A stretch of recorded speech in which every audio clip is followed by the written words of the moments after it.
Clash यानी भिड़ंत, यानी दो लोगों की, दो मूवीज़ की आपस में भिड़ंत होना। दरअसल इससे नुकसान तो मूवीज़ और थिएटर्स वालों को होता ही है, साथ में हमारा बहुत नुकसान होता है। दरअसल हमें साल महीने में 2 पिक्चर देखने को जानी पड़ती हैं और किसी मूवी को कम टिकट्स मिलते हैं, किसी मूवी को ज़्यादा मिलते हैं। तो इस दिवाली के मौके बॉलीवुड का बिगेस्ट क्लैश हमें देखने को मिला। दरअसल भूल भुलैया 3 और सिंघम अगेन के बीच में। दरअसल भूल भुलैया 3 जिसको 40% स्क्रीन के साथ जो है वो रिलीज़ करा गया और सिंघम अगेन जिसको 60% स्क्रीन के साथ रिलीज़ करा गया। कितना इन्होंने डे 1 में कलेक्शन करा और क्या हो अगर इन दोनों की स्क्रीन को स्वैप अप कर दिया जाए, यानी भूल भुलैया अगर 60% पे खुलती और सिंघम अगर 40% पे खुलती या दोनों 50% पे खुलती तो दोनों कितना कमाई करती। अभी का फिगर क्या है और ये जो स्वैप अप करने पे जो हमारा इमेजनरी फिगर होता वो क्या होता और आज के मुकाबले में कौन आगे खड़ा हुआ है और इनके फ्यूचर प्रेडिक्शंस क्या होंगे। फटाफट बिना टाइम वेस्ट करे मूवी रिव्यू शुरू करते हैं। दरअसल देखिए, हमें पता है कि सिंघम के पास बहुत लंबी चौड़ी स्टार कास्ट है और रोहित शेट्टी ने किसी भी तरीके से 60% थिएटर्स राइट अपने पास रख लिए कि 60% स्क्रीन पे केवल भूल भुलैया के शो जाएंगे। अब बचे हुए 40% के साथ ओके करना पड़ा, समझौता करना पड़ा अनिल बसमी साहब की भूल भुलैया 3 के लिए, जिसको 40% के साथ जो है वो ओपन करा गया। आपकी जानकारी के लिए बता दूं, दरअसल ये जो भूल भुलैया 3 है ये कार्तिक आर्यन की अभी तक की बिगेस्ट ओपनिंग है। बिगेस्ट ओपनिंग कार्तिक आर्यन ने करी है। इससे पहले उन्होंने लुका छुपी जिसमें करीब 8 करोड़ जो है वो कमाई करी। सत्य प्रेम की कथा इसमें 8.25 समथिंग जो है वो उन्होंने कमाई करी CR में। और उसके बाद उनकी जो मतलब और पिक्चरें आई हैं और भूल भुलैया जो उनकी 2 आई थी उसने लगभग 14.11 करोड़ का बिजनेस जो है वो करके दिखाया था। ऐसे में उन सारे रिकॉर्ड्स को आगे तोड़ते हुए जो भूल भुलैया 3 है उसने 40% बुकिंग के साथ, मात्र 40% बुकिंग के साथ लगभग 35 करोड़ एंड 60 लाख रुपीस की जो कमाई है वो इंडियन कलेक्शन में जो है करी है बॉक्स ऑफिस में।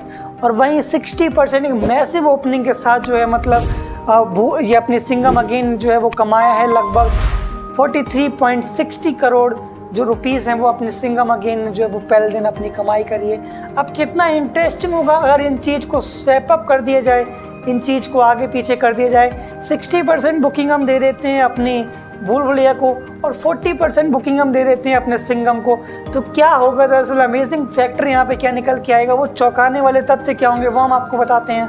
दरअसल 60% बुकिंग के साथ भूल भुलैया की जो कमाई थी वो लगभग 55 करोड़ 65 लाख जो थी वो 60% बुकिंग के साथ भूल भुलैया की कमाई हमें देखने को मिलती। और अगर 40% पर रिलीज़ करा जाता अपने सिंघम अगेन को तो उसकी कमाई लगभग 28.66 करोड़ होती।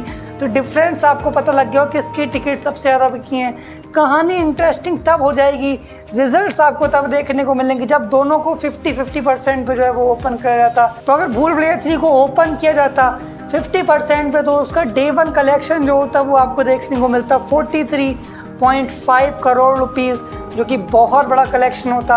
अब बात करते हैं सिंघम को अगर 50% पर रिलीज़ किया जाता तो उसका जो कलेक्शन होता वो लगभग होता 35.8 करोड़ रुपीज़, जो कि हमें देखने को मिलता। जिस वजह से हम कह सकते हैं कि दोनों में सबसे ज़्यादा रिकॉर्ड बुकिंग करी, मतलब भूल भुलैया 3 ने। भूल भुलैया क्रेज़ बहुत ज़्यादा है। दरअसल देखिए हॉरर कॉमेडी जीनरी है तो उसमें बहुत ज़्यादा मतलब इस समय ट्रेंडिंग टॉपिक चल रहा है तो लोगों ने उसको पसंद करा ज़्यादा एज़ कम्पेयर टू सिंघम। दरअसल सिंघम का डाउनफॉल का कारण ये भी था कि जो उसके मतलब वो है क्या कहते हैं स्टोरी वो सब उन्होंने ट्रेलर में रिवील कर दी थी, जबकि भूल भुलैया के पास एक वो था ट्विस्ट की मंजुलिका कौन है और हमें उसके क्लाइमैक्स में देखने को मिलता है कितना बड़ा ट्विस्ट हमें वहाँ पे देखने को मिला। दरअसल ओवरऑल कार्तिक आर्यन की रिस्पेक्ट यहाँ बढ़ चुकी है। दरअसल पूरी स्टार कास्ट के बीच में अकेला बंदा स्टैंड आउट करके जाता है। डे 2 का कलेक्शन बहुत ज़्यादा मतलब सब वो होगा इम्पॉर्टेंट, क्योंकि अब सबको पता गया पिक्चर कैसी है, सारी रिव्यूज़ वगैरह दे दिए गए हैं। तो डे 2 कलेक्शन और मंडे को कलेक्शन कैसा रहेगा इसके बारे में हम बात करते हैं।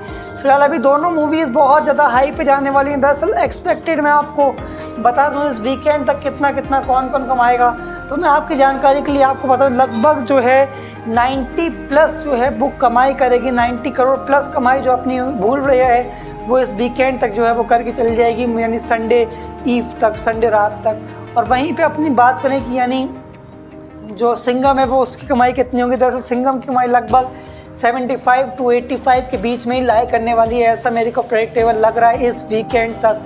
और आगे की प्रेडिक्शन हम आपको आगे देते रहेंगे। अगर ये वीडियो आपको अच्छी लगे लाइक एंड सब्सक्राइब करें। मिलते हैं किसी और वीडियो तक के लिए शुक्रिया, धन्यवाद। आपकी जानकारी के लिए बता दूँ, ये सारे जो ये कैलकुलेशंस हैं ये हमारी खुद की राय है, इसमें किसी का कुछ इन्वॉल्वेशन नहीं है, तो हमारा अपना ओपिनियन है।